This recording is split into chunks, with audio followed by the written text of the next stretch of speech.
Assalomu alaykum azizlar, yor birodarlar, do'stlar, akalar, ukalar, opa-singillar. Hamma yaxshi yuribdimi? Sog'liklaringiz yaxshimi? Birinchi o'chirda o'zi shu sog'lik bo'lib qoldi-da. Kim sog'lom bo'lsa-ki, demak, eng boyda. Lekin bilasizmi, hozir bugun bir ikkita videolarni kuzatdim. Afrika davlatlari videosini kuzatdim. Buni sayohatchi Abu degan bir yigit bor, shu o'zini kanaliga qo'ygan, o'shani kuzatdim. Afrikada siz bilasizmi bilmaysizmi, 50 dan oshiq davlat bor. Bu juda katta qit'a. 50 dan oshiq davlat, tasavvur qilib ko'ring endi. O'sha Afrika davlatlari bo'ylab sayohat qilib yurgan yigitni shu xulosalari ko'rsatgan videolaridan ko'rib turib bitta narsani xulosa qildimki, bizda noshukur odamlar juda ham ko'p ekan. Chunki ko'p gap eshitamiz, ishim yaxshi emas, oyligim kam, Turkiyaga ketaman, Yevropaga ketaman, Amerikaga ketishim kerak, Koreyaga ketishim kerak, mana shu faqat ketish. Aziz birodarlar, noshukur bo'lmang. Mana men videoni ko'rdim.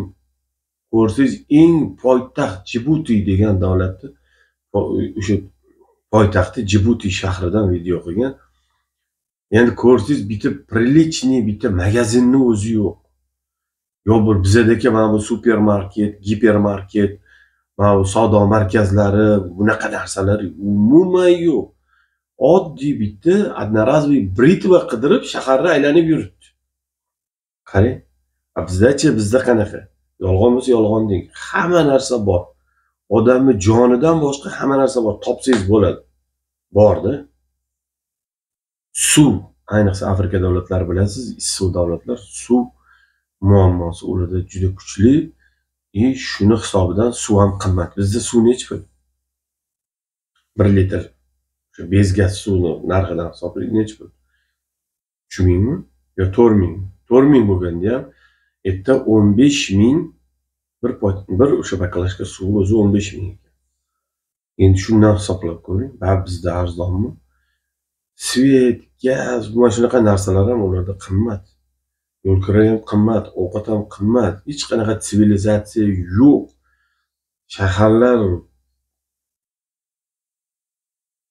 avtobuslar, transportlar hammasi eski. Bizdagi avtobuslarni qarang. Arzongina qilib qo'yishibdi mana. 1700, o'shani ham xohlagan odam to'layapti, xohlamagan odam to'lamayapti. Mana shunaqa. Chiqib mana e'tibor qilib yuribman-da. 20 ta odam chiqsa, shundan 4 tasi to'lab, qolgani to'lamasdan tushib ketishyapti. Ogohlantirib turibdi, agar to'lamasang jarima bor, mana shunaqa jarimaga tushib qolishing mumkin deb ogohlantirib turibdi, lekin baribir bizda bilasiz, men tushmayman, kimdir tushgan bo'lishi mumkin, lekin men tushmayman deb tushib ketaveradi. Yo'q, sharoit nolish bilan ish bitmaydi. Men Amerikaga ketsam, siz Turkiyaga ketsangiz, yana kimdir Koreyaga ketsa, bu davlatni kim rivojlantiradi? Siz bilan men emasmi? Siz bilan men emasmi?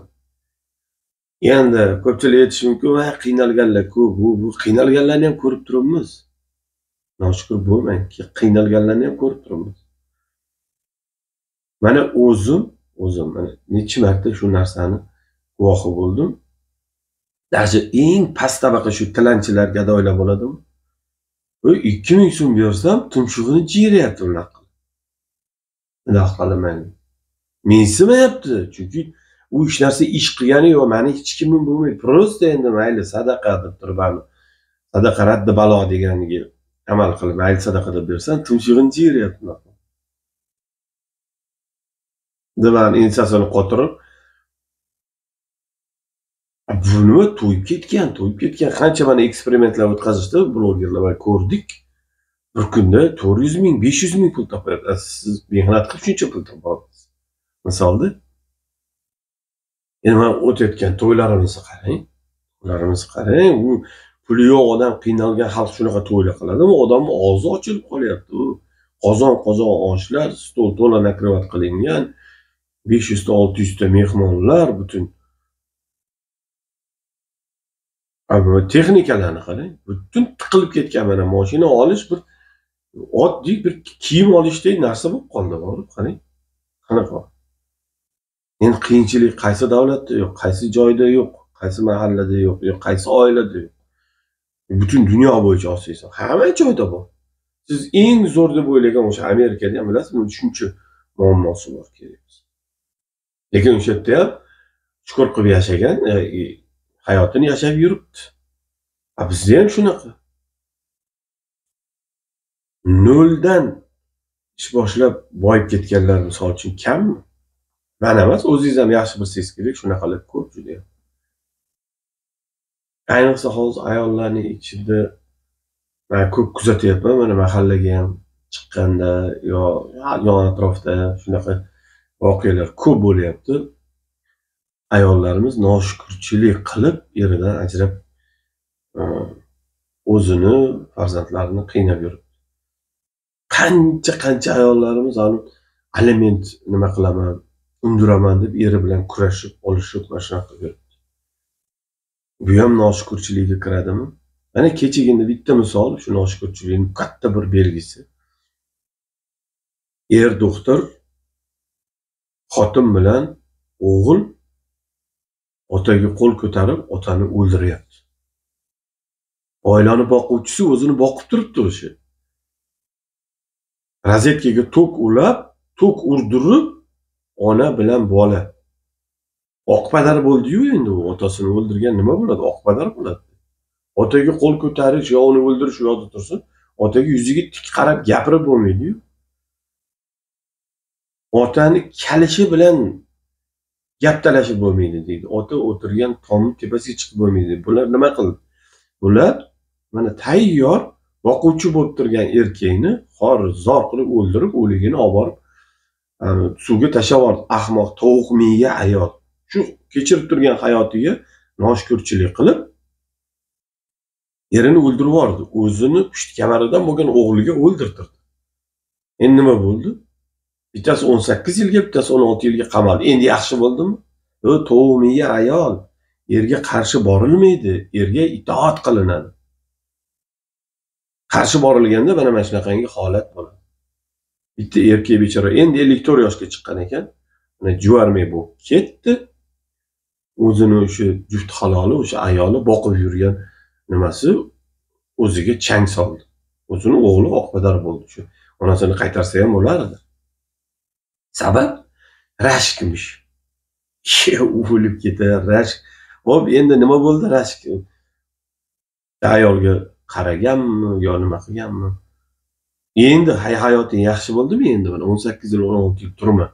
Shunga bundoq bu kallaning ichida miya bo'lsa, o'sha ishlasa bo'lardi. Yo bo'lmasa mayli, shunisiga ham shukur, bundan battar bo'lishi ham mumkin-ku deb ahil yashab ketaverganda, o'zida o'shanga kuch topa olganda, hozir turmada o'tirmagan bo'lardi. Bu noshukrchilik emasmi? Azizlar, mana shunaqangi voqealar juda ko'p uchrayapti. Siz ham shuni kuzatyapsizmi? Misol uchun, shunaqa noshukur odamlarni ko'ryapsizmi? Yo bitta menga shunaqa tuyulyaptimi? Nima deysiz? Albatta fikringizni kommentariyada yozing. Bu suhbat hali davom bor. Like qo'yish esdan chiqmasin. Chunki keyingi videolarga bu sizni yordamingiz bo'ladi. O'zingiz ehtiyot qilasiz va omon bo'ling.